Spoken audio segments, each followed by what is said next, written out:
Well, the amount of the fund was the closest guarded secret in Brussels over the past week, but we did finally get confirmation from Paolo Gentiloni, who is the budget commissioner, who happens to be from Italy, that it will be this 750 billion. That's a lot bigger than we were expecting, and it's bigger than the Franco-German plan that was drafted. This is a big political gamble for Commission President Ursula von der Leyen, because it will no doubt spark a fierce resistance from the so-called frugal four, Austria, the Netherlands, Denmark, and Sweden, who do not want a large package funded by grants. That's going to be the most controversial element of this package. The big question has been the split between grants and loans, and I'm hearing that this will be split of 500 billion in grants that don't have to be paid back and 250 billion in loans that do have to be paid back. That is way more than the frugal four would contemplate. I imagine that this is just a very aggressive opening salvo in the negotiations,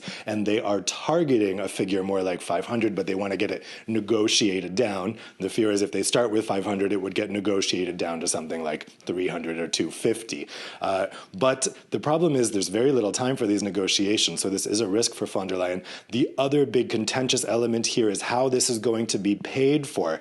I'm hearing that these loans would come due in 2027. Now, the member states, the EU countries, may not have to pay back this money, but the Commission does. This money would come from the Commission borrowing from the international markets using the credit of all 27 EU member states. This is the so-called debt mutualization, or corona bonds, that people have been talking about. People wanted it 10 years ago during the debt crisis. The southern European countries were begging for this, but Germany was absolutely opposed, and it never happened. This time around, it's Germany asking for it. The Franco-German plan calls for this, and it's those small northern European countries that are opposed to it. And they're also asking, look, how is this going to be paid for? The Commission, it's expected, and we're going to hear it in the next hour, but they're probably going to put forward a proposal for some more own resources. That is an EU tax. It's a tax that people pay directly to the federal budget of the European Union. And what I'm hearing is that this may be a tax not on people, the additional tax they're proposing to pay for this,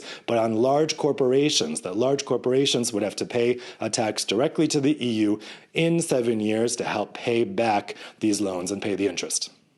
Now, Dave, this is, of course, a huge pandemic and a huge amount of money that we're talking about here. How likely is it that all of these member states will reach some kind of agreement on this grand plan?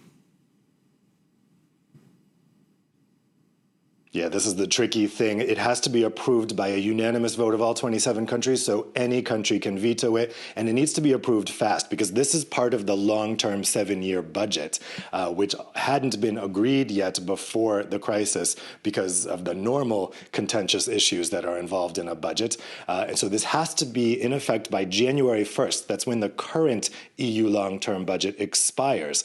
It also needs to come into effect because this cash is needed ASAP, even though there's already 500 billion in short-term funding that's been agreed that I think can start being dispersed next week. But that's going to run out, and they need this money to be available. So people are estimating that an agreement on this would be needed by July. That's really soon, and we don't even know if EU leaders are going to be able to start meeting in person again by then. It's really hard to see how such a contentious proposal as this could be agreed over a video conference. So a lot remains unknown there.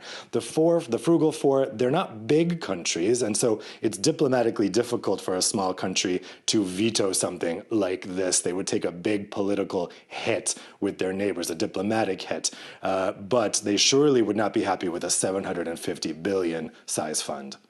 Okay, Dave Keating in Brussels, thank you very much. Here in France,